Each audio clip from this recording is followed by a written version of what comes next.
ইখলাসের তিনটা উপকারিতা মনে রাখবেন। কয়টা? এক নম্বর উপকার, ইখলাসের কারণে আমল কবুল হয়। নাসাই বর্ণনা 3140 নম্বর হাদিস। রাসূলুল্লাহ সাল্লাল্লাহু আলাইহি সাল্লামকে প্রশ্ন করা হলো, আরাআইতা রাজুলান গাযা ইয়ালতামিসুল আজরা ওয়াজ যিকরা ক্বালা ইয়া রাসূলুল্লাহ। হুজুর, এক ব্যক্তি আল্লাহর রাস্তায় জিহাদ করেছে, এই ব্যক্তি জিহাদের উদ্দেশ্য হলো সওয়াব কামাই করা আর নাম কাম কামাই করা, হুজুর সে কি কোনো প্রতিদান পাবে? নবীজি জবাব দিলেন, লা শাইআ লাহু, সে কিছুই পাবে না। আ'আদাহা সালাসা মাররাত, আল্লাহ নবীকে 3 বার প্রশ্নটা পুনরায় করা হলে আল্লাহ নবী 3 বার জবাব দেন, লা শাইআ লাহু, লা শাইআ লাহু, লা শাইআ লাহু। সে কিছুই পাবে না, সে কিছুই পাবে না, সে কিছুই পাবে না, কারণ সে প্রতিদানও চায় আবার নাম কামও চায়। ইখলাস না থাকার কারণে সে কিছু পাবে না। হাদিসের শেষে নবী বলেন, ইন্নাল্লাহা লা ইয়াকবালু মিনাল আমালি ইল্লা মা কানা লাহু খালিসা ওয়া বুতিয়া বিহি ওয়াজহুহু। আল্লাহ রাব্বুল আলামিন বান্দার আমল কবুল করেন না যদি সেটা ইখলাসের সাথে না হয় এবং আল্লাহকে খুশি করার জন্য যদি না হয়, ওই আমল আল্লাহ কবুল করেন না।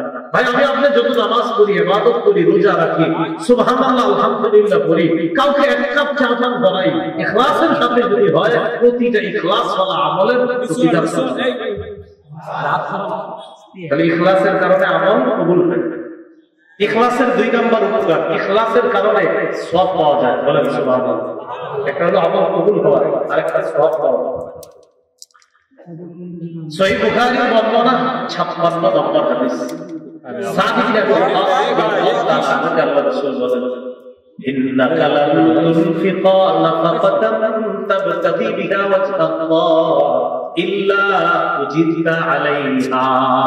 তুমি পৃথিবীতে যত আমল করো সেটা যদি আল্লাহকে খুশি করার জন্য ইখলাসের সাথে করো, প্রতিটা আমলেরই প্রতিদান দেওয়া হবে। কাউকে এক কাপ চা পান করাইলেন, এটা নিয়ম যদি থাকে আমি আল্লাহর জন্য তাকে মহব্বত করি, এক কাপ চা পান করাইলাম, তো আপনাকে এটারও বিনিময় আল্লাহর পক্ষ থেকে দেওয়া হবে। হাদিসের শেষে আল্লাহ নবী বলেন, হাত্তা মা তাজআলু ফি ফামি ইমরাতিক, তুমি যদি তোমার বিবির মুখের মধ্যে এক লোকমা খাবার দাও, এই খাবার খাওয়ার সময় যদি তোমার ইখলাস থাকে আল্লাহকে খুশি করার জন্য যদি হয়, আল্লাহ নবী বলেন এই লোকমার কারণে তোমার আমলনামায় সওয়াব লিপিবদ্ধ হয়ে যাবে। হাত্তা মা তাজআলু ফি ফামি ইমরাতিক, তোমার বিবির মুখে যারা রাখবে, যেই লোকমাটা উঠিয়ে দাও, এটাও যদি ইখলাসের সাথে হয় সওয়াব হবে। তাহলে ইখলাসের 3 উপকার, 1 নাম্বার আমল কবুল, 2 নাম্বার সওয়াব, 3 পাপ মাফ করে দেওয়া হয়। সুবহানাল্লাহ, গুনাহ মাফ করা। সহিহ বুখারী 3467 নম্বর হাদিসের বর্ণনা।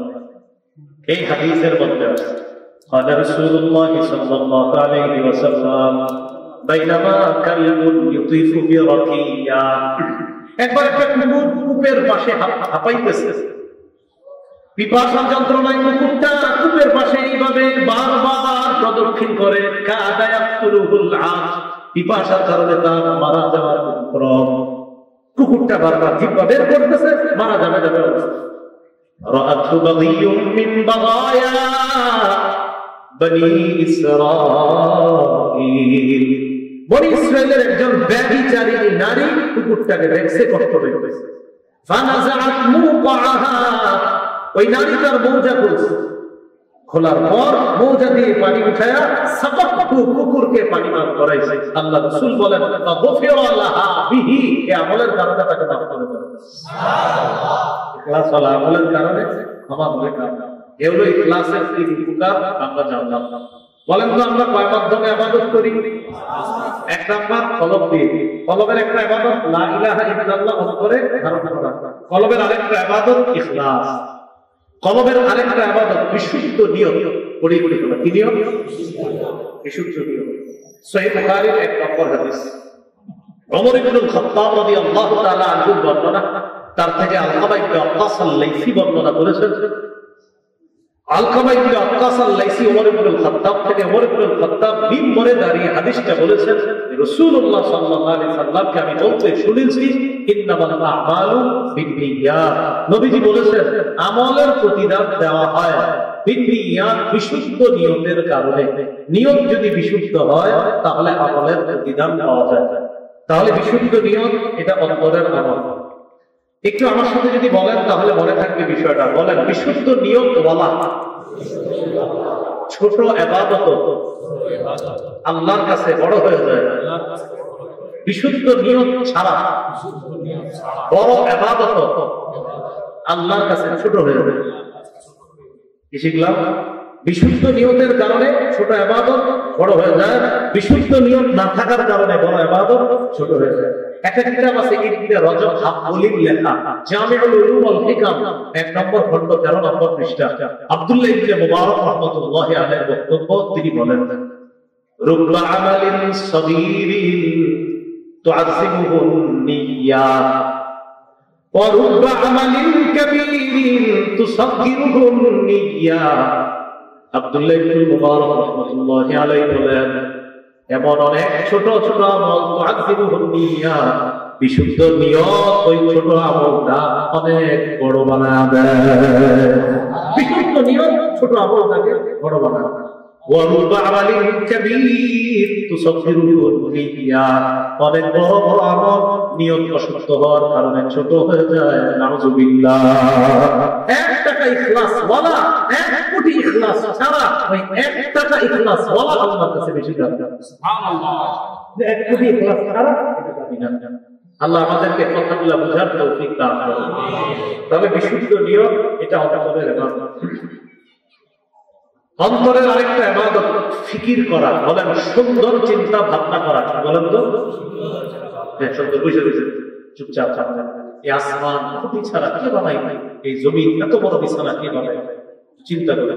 সূরা আলে ইমরানের 191 নম্বর আয়াতে জ্ঞানীদের পরিচয় আল্লাহ তুলে ধরেছেন এইভাবে, আল্লাযীনা ইয়াযকুরুনাল্লাহা কিয়ামান ওয়া কুউদান ওয়া আলা জুনুবিহিম।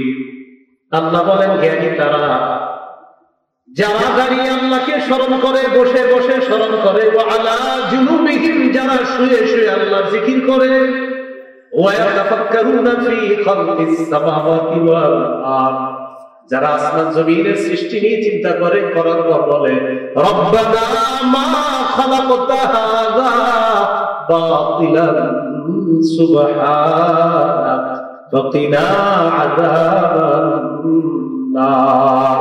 আসমান জমিনের সৃষ্টি নিয়ে চিন্তা করে বলে, ও আমাদের রব, আমরা আপনার কত পবিত্রতা বর্ণনা করছি।